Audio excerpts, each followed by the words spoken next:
Hi, this is Rob Beardsley with Lone Star Capital. I'm here in Dallas at the Statler Hotel for the IMN Multifamily Conference. I wanted to answer a quick question that I get pretty frequently, which is about preliminary underwriting. A question I get frequently is, do you have a preliminary model or a napkin model, or do you dive in and do a complete underwriting on every single deal?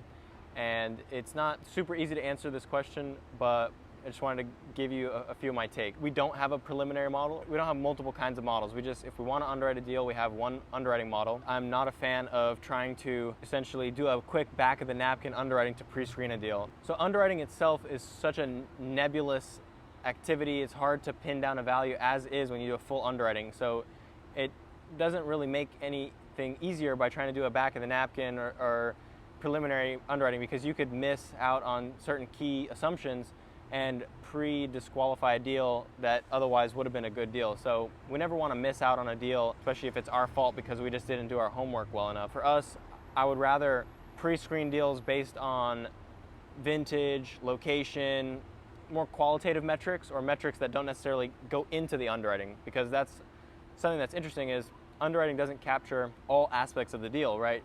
You can't plug into the underwriting the location's population growth, or how good the schools are, or how much rents have grown, or new supply. So those things can't explicitly be plugged into your model. You implicitly plug them in with your rent growth assumptions or your exit cap rate assumptions, based on what credit you're giving to the market. So that is what I recommend pre-screening deals on, rather than trying to do a quick back of the napkin or come up with a cap rate and say, oh, well, this deal isn't a 5.5 cap, so I'm a passing on it, because there's a lot more to a deal than just its going in cap rate.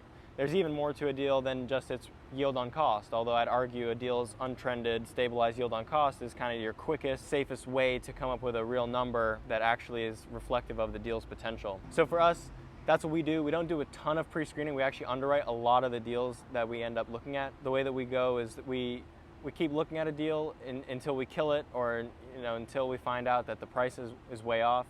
But if the numbers look good initially, then we just keep working on it. We layer on rent comps to solidify our pro forma rents.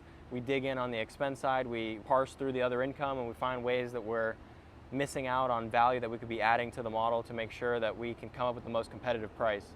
Because that's really what it takes in today's market to win a deal. You have to leave no stone unturned, and you have to price as much value into the model as possible, so that, again, you can be the most competitive bidder and win the bid while still being able to deliver strong returns for your investors. Thanks for watching.